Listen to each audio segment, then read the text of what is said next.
El hijo de Neptuno, libro 2 de la saga de los héroes del Olimpo.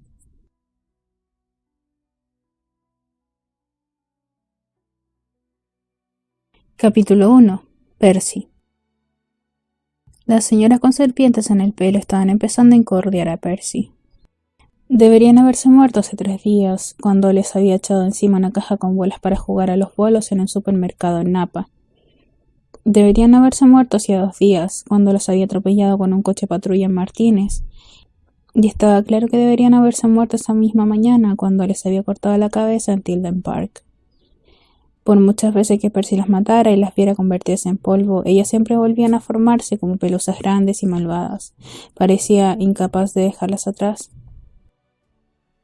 Llegó a la cumbre de la colina y recobró el aliento. ¿Cuánto rato había pasado desde la última vez que las había matado? Unas 2 horas. Nunca seguían muertas más tiempo. Durante los últimos días apenas había dormido. Había comido lo que había pillado, ositos de goma de máquinas expendedoras, bollos rancios, e incluso un burrito de un grasiento restaurante de comida rápida, lo más bajo que había caído hasta la fecha. Tenía la ropa rasgada, quemada y salpicada de baba de monstruo. Si había sobrevivido tanto tiempo, había sido porque al parecer las 2 señoras con serpientes en el pelo, gorgonas hacían llamar, tampoco podían matarlo a él. Sus garras no le hacían cortes en la piel, sus dientes se partían cada vez que intentaban morderlo, pero Percy no podía aguantar mucho más. Pronto se desplomaría de agotamiento y entonces, por difícil que fuera matarlo, estaba seguro de que las gorgonas encontrarían la forma de acabar con él. ¿A dónde huir? Echó un vistazo a los alrededores. En otras circunstancias podría haber disfrutado de la vista. A su izquierda, unas colinas doradas y onduladas avanzaban hacia el interior, salpicadas de lago, bosques y manadas de vacas. A su derecha, las llanuras de Berkeley y Oakland se extendían hacia el oeste, un inmenso tablero de damas formado por barrios con varios millones de habitantes, a los que probablemente no les apetecía que 2 monstruos y un muriento semidios les arruinaran la mañana.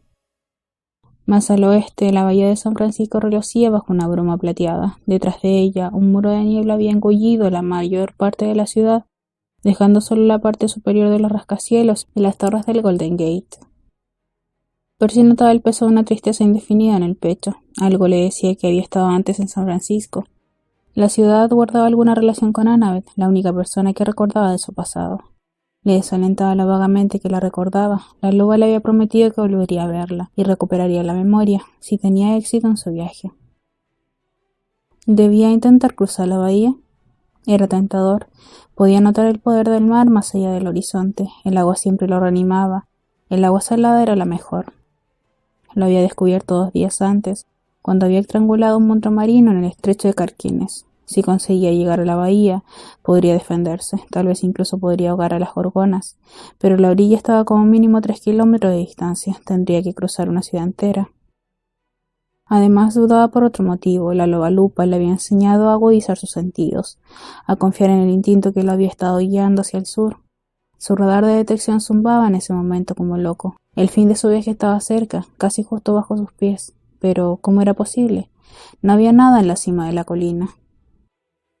El viento cambió. Percy captó un olor amargo a reptil. Unos 100 metros cuesta abajo, algo se agitaba en el bosque, ramas que se partían, hojas que crujían, susurros.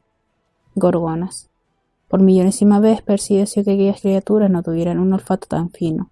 Siempre le habían dicho que podían olerlo porque era un semidios, el hijo mestizo de un antiguo dios romano. Percy había intentado revolcarse en barro, salpicarse por los arroyos e incluso meterse ambientadores en los bolsillos para oler a coche nuevo, pero por lo visto el hedor de semidios era difícil de enmascarar. Se dirigió con dificultad al lado oeste de la cumbre. Era demasiado empinada para descender. La pendiente bajaba de golpe unos 25 metros, directa hacia el tejado de un complejo de apartamentos construido en la ladera.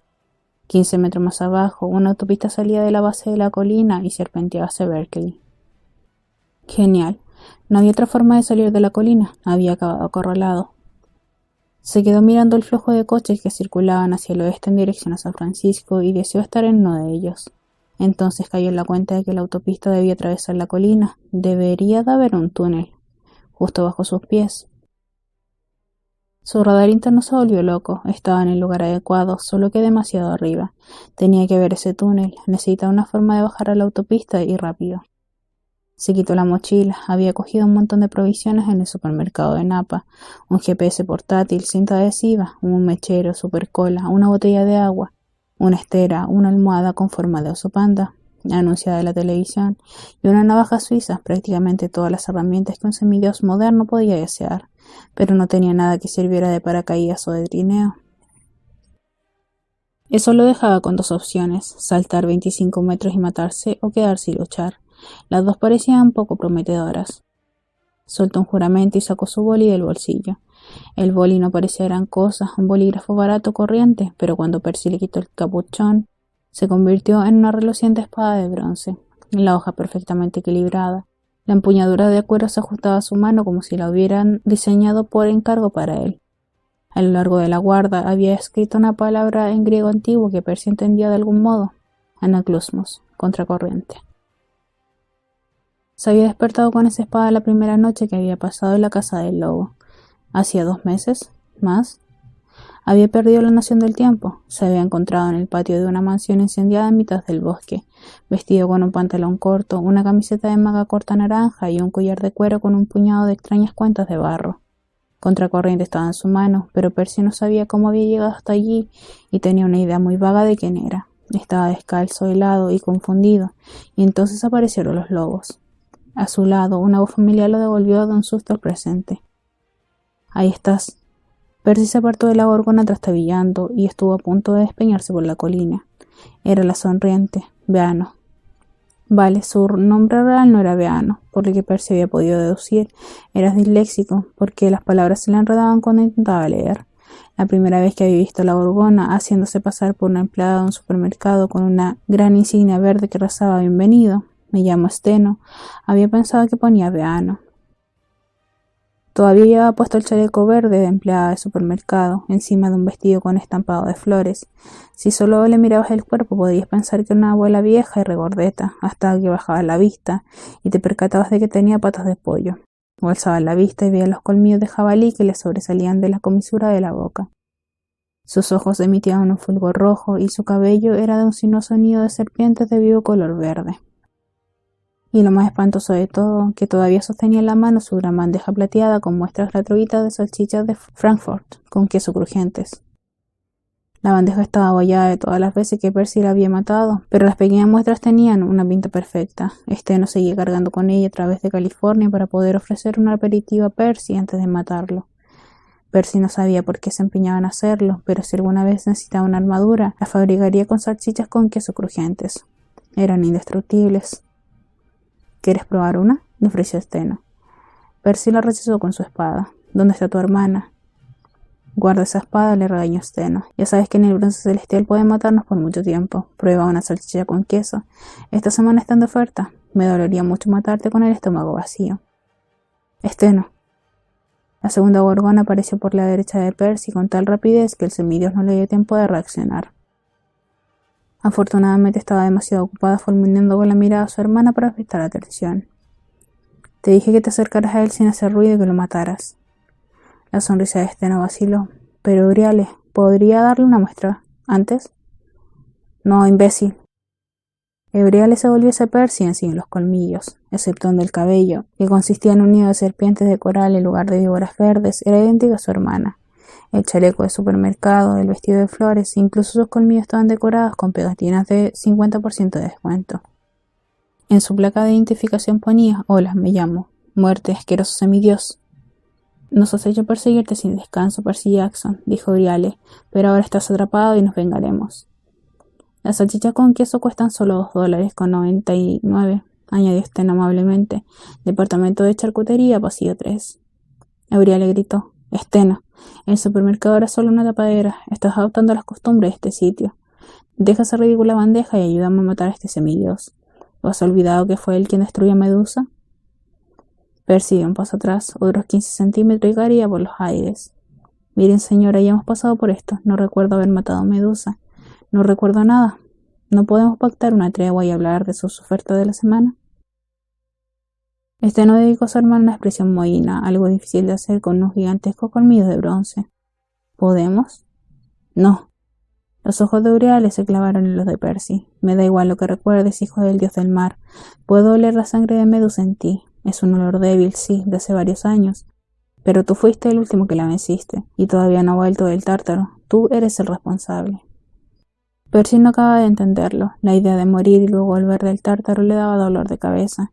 Claro que también se lo daba la idea de que un bolígrafo pudiera convertirse en espada o que unos monstruos pudieran ocultarse con algo llamado la niebla, o que Percy fuera hijo de un dios lleno de percebes incrustados de hacía 5000 años.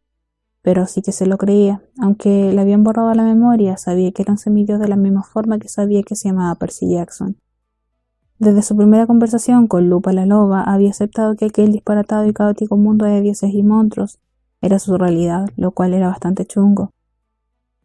«¿Y si lo dejamos en empate?», dijo. «Yo no puedo mataros y vosotros no podéis matarme a mí. Si sois las hermanas de Medusa, la misma Medusa que convertía a la gente en piedra, ¿no debería estar petrificado ya?». «Héroes», dijo Uriel indignada. «Siempre lo sacan a colación, igual que nuestra madre. ¿Por qué no podéis convertir a la gente en piedra? Vuestra hermana sí que puede». «Pues siento decepcionarte, chico. Esa era solo la maldición de Medusa. Ella fue la más odiosa de la familia. Se llevó toda la suerte». No parecía dolida. «Madre, dijo que yo era la más odiosa». «Silencio», le espetó Euríale. «En cuanto a ti, Percy Jackson, es cierto que llevas la marca de Aquiles. Eso te hace un poco más difícil de matar, pero no te preocupes, encontraremos la forma». «¿La marca de qué?». «Aquiles», dijo Steno alegremente. Oh, era guapísimo.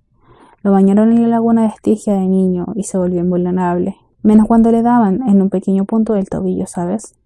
Eso era lo que te pasaba a ti, pequeño. Alguien debió de sumergirte en la laguna y tu piel se volvió como el acero.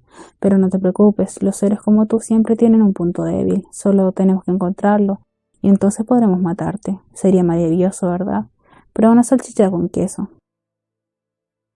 Percy trató de pensar. No recordaba haberse bañado en la laguna Estigia, pero por otra parte no recordaba casi nada. Su piel no parecía de acero, pero eso explicaría cómo había resistido tanto tiempo contra las gorgonas.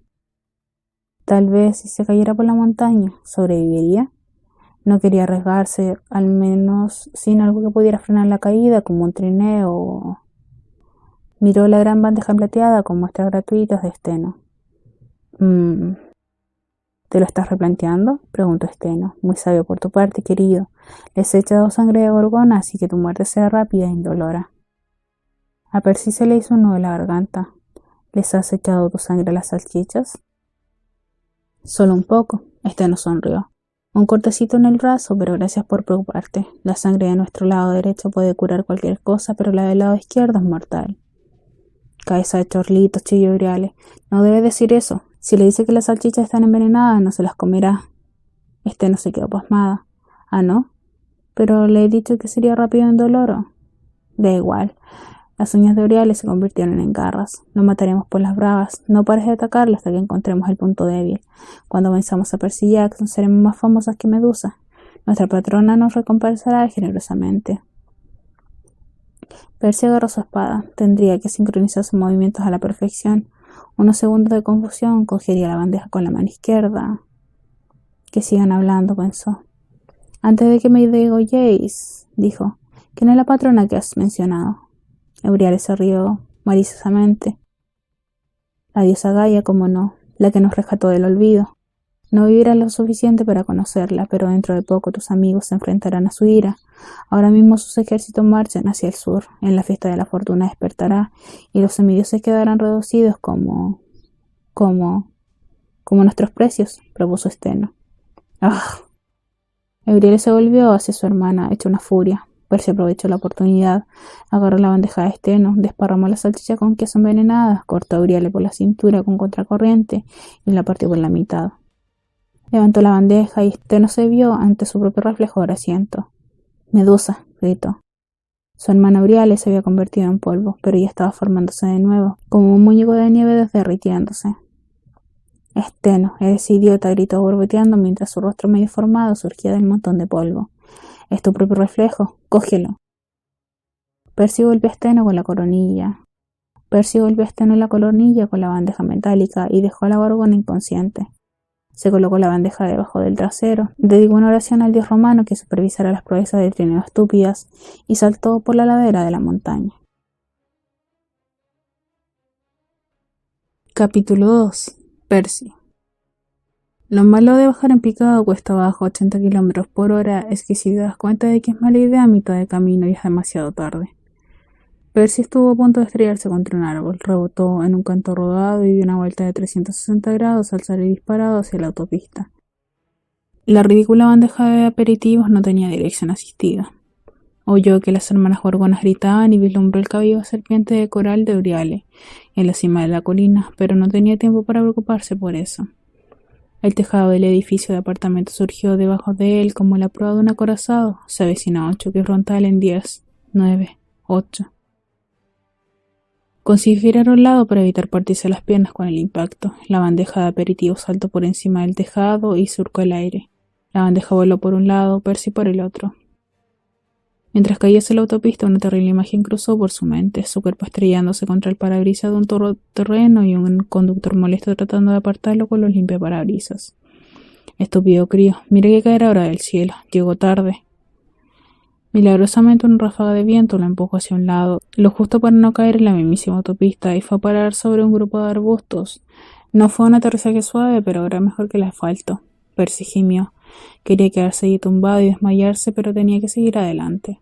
Se levantó con dificultad. Tenía las manos llenas de arañazos, pero ningún hueso parecía roto. Todavía llevaba la mochila. En algún momento del trayecto en trineo había perdido la espada, pero sabía que acabaría apareciendo otra vez en su bolsillo en forma de bolígrafo. Y era parte de su poder mágico. Miró cuesta arriba. Las gorgonas eran fáciles de localizar, con su cabello de serpientes tan colorido y sus chalecos de vivo tono verde. Bajaban con cuidado por la pendiente, avanzando más despacio que Percy, pero de forma mucho más controlada. Las patas de pollo debían de ir bien para trepar. Percy calculó que tenía unos 5 minutos antes de que lo alcanzaran. A su lado, una alta valla de tela metálica separaba la autopista de un barrio de calles sinuosas, casas acogedoras y eucaliptos muy altos. Probablemente la finalidad de la valla era evitar que la gente saliera a la vía y cometiera estupideces, como lanzarse en trineo por el carril rápido en bandeja de aperitivos. Pero la malla metálica estaba llena de grandes agujeros. Percy podía colarse fácilmente en el vecindario. Tal vez pudiera encontrar un coche e ir hacia el oeste del mar. No le gustaba robar coches, pero durante las últimas semanas, en situaciones de vida o muerte, había tomado prestados varios. Incluso un coche de policía. Tenía intención de devolverlos, pero nunca le duraban mucho. Echó un vistazo hacia el este. Como suponía, unos 100 metros cuesta arriba, la autopista atravesaba la base del precipicio. 2 bocas de túneles, una para cada dirección del tráfico, le contemplaban como las cuencas oculares de un gigantesco cráneo. En medio, donde habría estado la nariz, un muro de cemento sobresalía de la ladera con una puerta metálica como la entrada de un búnker. Podría haber sido un túnel de mantenimiento. Probablemente eso pensaban los mortales si es que alguna vez se fijaban en la puerta. Pero ellos no podían ver a través de la niebla. Percy sabía que la puerta era más que eso. 2 chicos con armadura flanqueaban la entrada. Iban vestidos con una extraña mezcla de yelmos romanos, con penachos, petos, vainas tejanos, camisetas de manga corta moradas y zapatillas deportivas blancas. El centinela de la derecha parecía una chica, pero era difícil saberlo con seguridad con toda la armadura. El de la izquierda era un chico robusto con un arco y un carcaj a la espalda. Los dos sostenían largas varas de madera con puntas de lanzas de hierro como arpones anticuados. El radar interno de Percy emitía señales como loco. Después de tantos días terribles, por fin había alcanzado su objetivo. Su instinto le decía que si podía cruzar esa puerta, estaría a salvo por primera vez desde que los lobos lo habían mandado hacia el sur. Entonces, ¿por qué sentía tanto miedo? Más arriba, las gorgonas avanzaban con dificultad sobre el tejado del complejo de apartamentos. Le quedaban 3 minutos, tal vez menos. Una parte de él deseaba correr hacia la puerta de la colina. Tendría que cruzar la mediana de la autopista, pero una vez allí, solo una breve carrera lo separarían de la puerta. Podría llegar antes de que las gorgonas lo alcanzaran. Otra parte de él deseaba dirigirse hacia el oeste, al mar. Allí estaría más seguro. Allí su poder sería mayor. Los centinelas romanos de la puerta le hacían sentirse incómodo. Algo dentro de él le decía: este no es mi territorio, es peligroso. Tienes razón, le dijo una voz a su lado. Percy se sobresaltó. Al principio pensó que Beano había conseguido acercarse a él otra vez sin hacer ruido, pero la anciana sentada entre los arbustos era todavía más repulsiva que una gorgona. Parecía una hippie a la que hubieran echado a la cuneta de una patada hacía 40 años, y desde entonces hubiera estado recogiendo basura y harapos.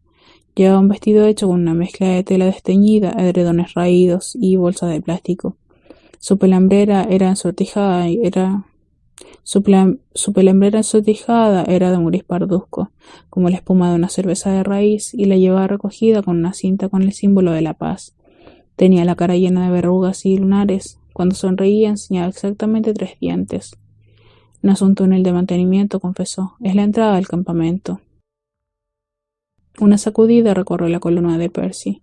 Campamento, sí. De allí era de donde él venía, a un campamento. Tal vez era su hogar, tal vez Annabeth estaba cerca, pero algo no encajaba. Las gorgonas todavía estaban en el tejado del edificio de apartamentos. Entonces este chilló de regocijo y señaló en dirección a Percy. La vieja hippie arqueó las cejas. No tienes mucho tiempo, niño. Tienes que tomar una decisión. ¿Quién es usted?, preguntó Percy, aunque no estaba seguro de por qué quería saberlo. Lo que menos necesitaba era otra mortal indefensa que resultara ser un monstruo. Puedes llamarme Junio. Los ojos de la anciana brillaron como si hubiera contado un chiste buenísimo. Estamos en junio, ¿no? Le pusieron mi nombre al mes. Vale, oiga, debo irme. Se acercan 2 gorgonas, no quiero que le hagan daño. Junio juntó las manos sobre su corazón. Qué detalle, pero eso depende de tu decisión. ¿Mi decisión? Percy miró nerviosamente hacia la colina. Las gorgonas se habían quitado los chalecos verdes. Unas alas le brotaron de la espalda, pequeñas alas de murciélago que relucían como el latón. ¿Desde cuándo tenían alas? Tal vez eran de adorno, tal vez eran demasiado pequeñas para permitir volar a una gorgona.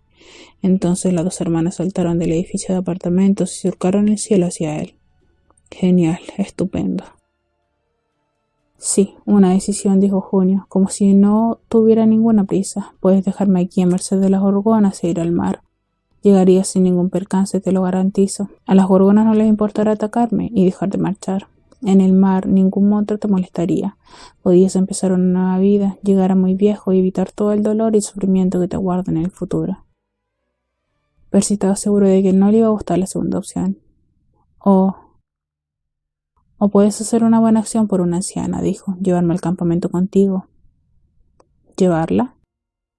Percy esperaba que estuviera bromeando. Entonces Junio se levantó la falda y le enseñó sus pies hinchados de color morado. Yo no puedo llegar por mis propios medios, dijo. Llévame al campamento, atraviesa la autopista, recorre el túnel y cruza el río. Percy no sabía a qué río se refería, pero no parecía tarea fácil. Junio parecía muy pesada. Las gorgonas ya estaban a solo 50 metros de distancia, deslizándose con calma hacia él, como si supieran que la caza casi había terminado. Percy miró a la anciana. ¿Y por qué quiere que la lleve a ese campamento? Porque es un favor, dijo, y si no lo haces, los dioses se morirán. Y el mundo que conocemos correrá peligro, y todas las personas de tu antigua vida perecerán. Claro que tú tampoco te acordarás de ellas, así que supongo que no importa. Estarías a salvo en el fondo del mar. Percy tragó saliva. Las gorgonas chillaban de risa mientras surcaban el aire preparadas para matar. Si voy al campamento, dijo, ¿recuperaré la memoria? Con el tiempo, contestó Junio. Pero quedas avisado, sacrificarás mucho. Perderás la marca de Aquiles, sentirás más dolor, tristeza y pérdida de lo que hayas experimentado jamás.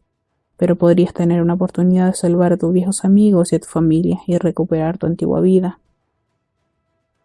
Las gorgonas estaban dando vueltas en lo alto. Probablemente estaban observando a la anciana, tratando de averiguar quién era la nueva jugadora antes de atacar. ¿Y los centinelas de la puerta?, preguntó Percy. Junio sonrió. Ah, te dejarán pasar, querido. Puedes fiarte de esos 2. Bueno, ¿qué dices? ¿Vas a ayudar a una vieja indefensa? Percy dudaba que Junio estuviera indefensa. En el peor de los casos se trataba de una trampa. En el mejor se trataba de una especie de prueba. Percy odiaba las pruebas. Desde que había perdido la memoria, su vida entera era un gran examen en el que había que rellenar los espacios en blanco. Él era espacio, de espacio, y si los monstruos la atrapaban, acabaría espacio. Entonces pensó en Annabeth, la única parte de su antigua vida de la que estaba seguro. Tenía que encontrarla. La llevaré.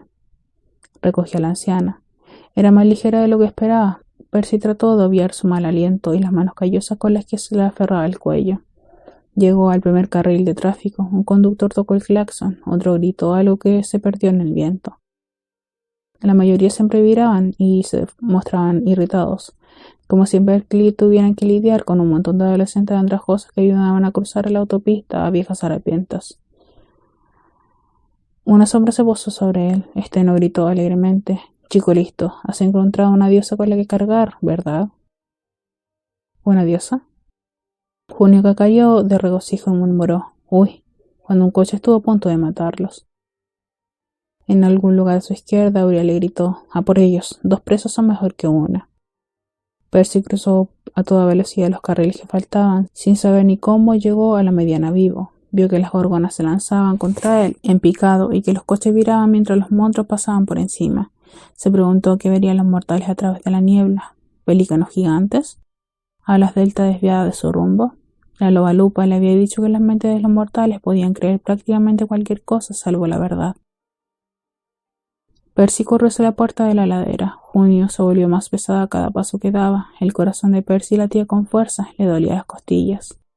Uno de los centinelas chilló. El chico del arco colocó una flecha en la cuerda. «¡Espera!», gritó Percy. Pero el chico no la apuntaba a él. La flecha pasó volando por encima de la cabeza de Percy. Una gorgona aulló de dolor. El segundo centinela preparó su lanza, gesticulando frenéticamente a Percy para que se diera prisa. 15 metros para llegar a la puerta. 10. «Ya te tengo», gritó Euríale. Percy se volvió en el mismo instante en el que una flecha se clavaba en la frente de la criatura. Euríale cayó al carril rápido. Un camión se estrelló contra ella y la arrastró hacia atrás unos 100 metros, pero la gorgona trepó a la cabina, se quitó la flecha de la cabeza y se lanzó de nuevo al aire. Percy llegó a la puerta. «Gracias», le dijo a los centinelas. «Buen disparo». «Debería haberse muerto», protestó el arquero. «Bienvenido a mi mundo», masculló Percy. «Frank», dijo la chica, «llévalo adentro rápido, son gorgonas». «¿Gorgonas?». La voz del arquero sonó de forma estridente. Era difícil saber qué aspecto tenía debajo del yelmo, pero parecía robusto como un luchador y aparentaba unos 14-15 años.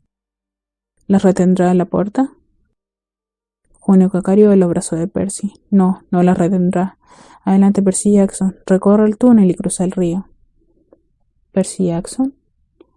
La centinela tenía la piel oscura y de los lados del yelmo le sobresalía un cabello rizado. Parecía más pequeña que Frank, de unos 13 años. La vaina de la espada le llegaba casi hasta el tobillo.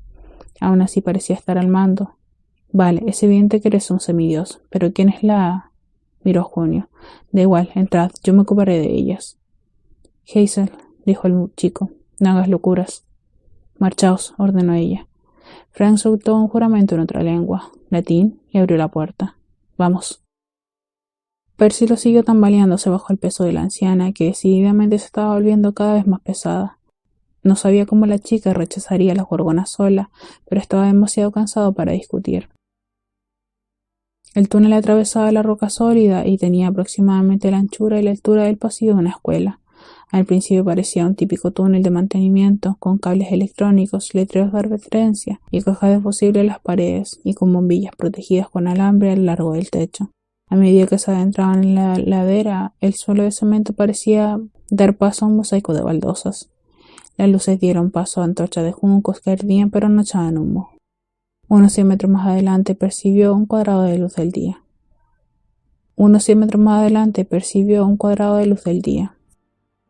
La anciana pesaba ya como un montón de sacos de arena. A Percy le temblaban los brazos del esfuerzo. Junio farfullaba una canción en latín como una nana, lo que no ayudaba a Percy a concentrarse.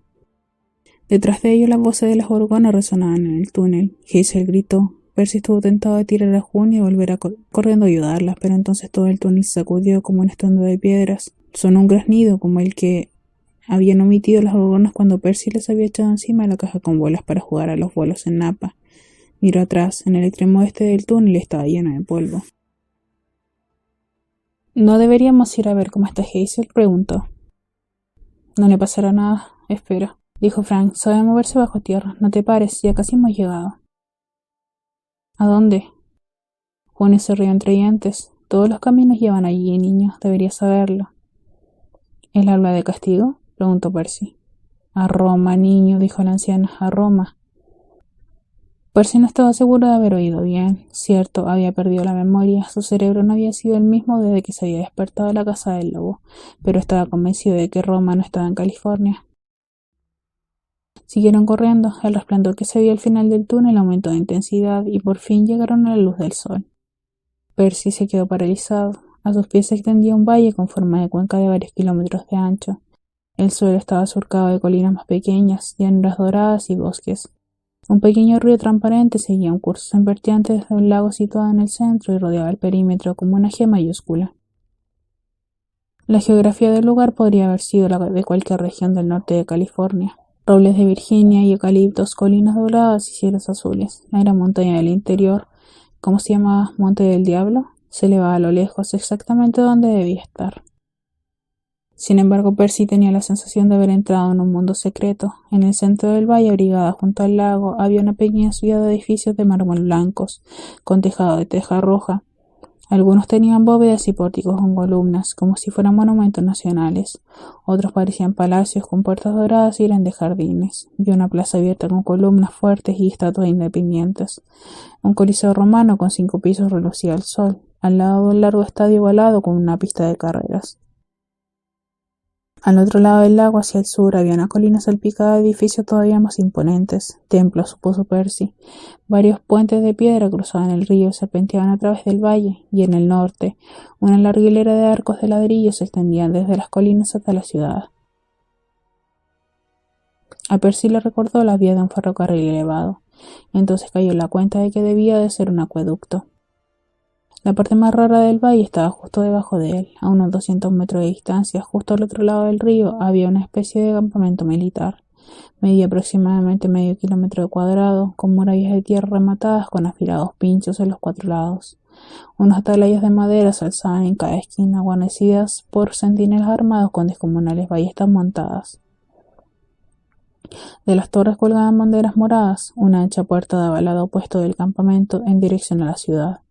Una puerta más estrecha permanecía cerrada en el lado de la orilla del río.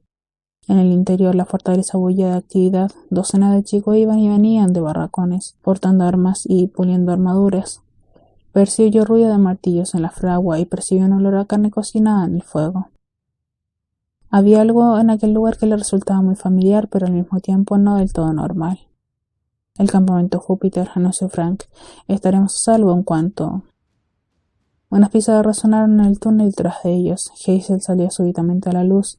Estaba cubierta de polvo de la demolición y respiraba con dificultad. Había perdido el yelmo, de modo que su cabello rizado, castaño, le caía sobre los hombros. Su armadura tenía unos largos tajos de garras de gorgona en la parte delantera. Uno de los monstruos la había etiquetado con una pegatina de 50% de descuento. Las he retrasado, dijo, pero llegarán en cualquier momento. Frank soltó un juramento. Tenemos que llegar al otro lado del río. Junio apretó más fuerte el cuello de Percy. Sí, por favor, no puedo mojarme el vestido. Percy se mordió la lengua. Si aquella señora era una diosa, debía ser la diosa de los hippies apestosos, gordos e inútiles. Pero había llegado hasta allí. Más valía que siguiera cargando con ella. Es un favor, había dicho, y si no lo haces los dioses morirán, el mundo que conocemos correrá peligro y todas las personas de tu antigua vida perecerán. Si aquello era una prueba, no podía permitirse no superarla. Tropezó varias veces mientras corría hacia el río. Frank y Hazel lo levantaban continuamente. Llegaron a la orilla y Percy se detuvo a recobrar el aliento. La corriente era rápida, pero el río no parecía hondo. Las puertas de la fortaleza estaban a un tiro de piedra. Vamos, Hazel. Frank colocó 2 flechas en el arco al mismo tiempo. Acompaña a Percy para que los centinelas no le disparen. Ahora me toca a mí ocuparme de las malas. Hazel asintió con la cabeza y se metió andando en el riachuelo. Percy empezó a seguirla, pero algo le hizo vacilar. Normalmente le encantaba el agua, pero aquel río parecía poderoso y no necesariamente cordial. El pequeño Tíber, dijo Junio comprensivamente, corre con la fuerza del Tíber original, el río del Imperio. Es tu última oportunidad de echarte atrás, niño. La marca de Aquiles es una bendición griega. No puedes conservarla si pasas a territorio romano. El Tíber se la llevará. Percy estaba demasiado agotado para entender todo aquello, pero captó lo esencial. Si cruzo, ¿dejaré de tener la piel de acero? Junio sonrió. ¿Qué decides? ¿La seguridad o un futuro de dolor e incertidumbre? Detrás de él las gorgonas chillaron al salir volando del túnel. Frank lanzó las flechas por el aire. Vamos, Percy, gritó Hazel desde el medio del río. En lo alto de los atalayas sonaron unos cuernos, los centinelas gritaron y giraron las ballestas hacia las gorgonas. Annabeth, pensó Percy, se metió en el río dando grandes pasos. Estaba helado y era mucho más rápido de lo que había imaginado, pero no le importaba. Un nuevo vigor recorría sus extremidades. Sus sentidos estaban alerta como si lo hubieran inyectado cafeína. Llegó a la otra orilla y dejó a la mujer el tiempo que se abría las puertas del campamento. Docenas de chicos con armaduras salieron en tropel. Hazel se volvió con una sonrisa de alivio. A continuación miró por encima del hombro de Percy y su expresión se tiñó de horror. Frank estaba a mitad del río cuando las gorgonas lo atraparon. Se lanzaron en picado desde el cielo y lo agarraron por cada brazo. El chico gritó de dolor cuando sus garras se clavaron en su piel. Los centinelas chillaron, pero Percy sabía que no tenían a los monstruos a tiro. Acabaría matando a Frank. Los otros chicos desenvainaron sus espadas y se prepararon para meterse en el río, pero llegarían demasiado tarde. Solo había una forma de evitarlo. Percy extendió las manos. Una intensa sensación de arrastre le invadió y el Tíber obedeció a su voluntad. El río se agitó. A cada lado de Frank se formó un remolino. Unas gigantescas manos de agua brotaron de la corriente, imitando los movimientos de Percy. Las manos agarraron a las gorgonas, quienes soltaron a Frank, sorprendidas. A continuación, las manos levantaron a los estridentes monstruos, ejerciendo una presión férrea y líquida. Percy oyó que los otros chicos chillaban y retrocedían, pero siguió concentrado en su tarea. Hizo un gesto de aplastamiento y las gigantescas manos hundieron a las gorgonas en el Tíber. Los monstruos llegaron al fondo y se convirtieron en polvo. Unas nubes relucientes de esencia de gorgona lucharon por volver a formarse, pero el río las dispersó como una licuadora. Al poco rato todo el rastro de las gorgonas fue arrastrado río abajo. Los remolinos desaparecieron y la corriente volvió a su estado normal. Percy se quedó en la orilla del río. Su ropa y su piel desprendían vapor como si las aguas del Tíber lo hubieran bañado en ácido. Se sentía expuesto, desprotegido, vulnerable. En medio del Tíber, Frank se movía dando traspiés, con cara de perplejidad pero sano y salvo. Hazel se acercó y lo ayudó a llegar a la orilla. Fue entonces cuando Percy se dio cuenta de lo callados que se habían quedado los otros chicos. Todo el mundo lo miraba fijamente, solo Junio. La anciana parecía impertérrita. Vaya, ha sido un viaje estupendo, dijo. Gracias por traerme al campamento Júpiter, Percy Jackson. Una de las chicas emitió un sonido ahogado. ¿Percy Jackson? Parecía que reconocía el nombre. Percy se centró en ella con la esperanza de ver una cara conocida. Saltaba a la vista que era una líder. Llevaba una regia capa morada sobre la armadura y su pecho estaba decorado con medallas. Debía ser de la edad de Percy y tenía unos ojos oscuros y penetrantes y largo cabello moreno. Percy no la reconoció, pero la chica se le quedó mirando como si lo hubiera visto en sus pesadillas. Junio se rió de gozo. Oh sí, os va a hacer divertir mucho juntos. Entonces, por si el día no había sido ya lo bastante raro, la anciana empezó a brillar y cambió de forma. Creció hasta convertirse en una diosa reluciente de 2 metros de estatura, ataviada con un vestido azul y una capa que parecía de piel de cabra sobre los hombros. Tenía un rostro severo y majestuoso. En su mano había un bastón rematado con una flor de loto. Los campistas se quedaron todavía más asombrados, si era posible. La chica de la capa morada se arrodilló. Los demás siguieron su ejemplo. Un chico se postró con tanta prisa que estuvo a punto de empararse con su espada. Hazel fue la primera en hablar. Juno. Ella y Frank también se arrodillaron, dejando únicamente a Percy de pie. Él sabía que debía arrodillarse también, pero después de haber cargado con la anciana no le apetecía nada mostrarle su respeto. La diosa sonrió. «Con que Juno, dijo Percy. Si he pasado la prueba, podéis devolverme ya mi memoria y mi vida». La diosa sonrió. «Con el tiempo, Percy Jackson. Si tienes éxito en el campamento, hoy te has portado bien, lo cual es un buen principio. Tal vez aún no estés del todo perdido».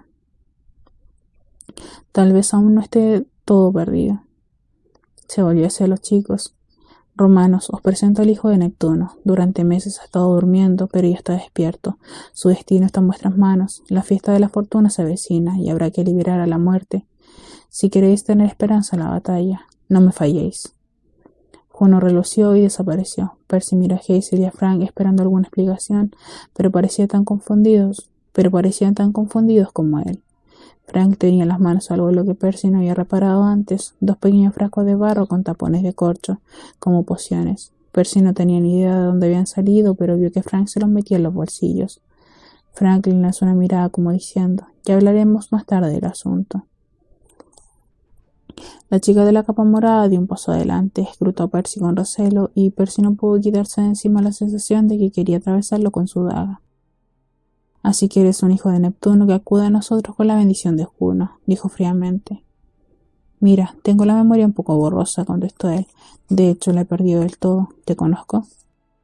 La chica vaciló. Soy reina, pretora de la 12ª Legión, y no te conozco. La última parte era mentira, Percy lo notó en sus ojos, pero también comprendió que si le discutía aquel punto allí, delante de sus soldados, a ella no le haría gracia. Hazel, dijo Reina, llévalo dentro. Quiero interrogarlo en el Principia. Luego se lo mandaremos a Octavio. Debemos consultar los augurios antes de decidir qué hacemos con él. ¿A qué te refieres con decidir qué hacemos con él?, preguntó Percy. La mano de Reina apretó su daga. Era evidente que no estaba acostumbrada a que cuestionaran sus órdenes. Antes de aceptar a alguien en el campamento, debemos interrogarlo e interpretar los augurios.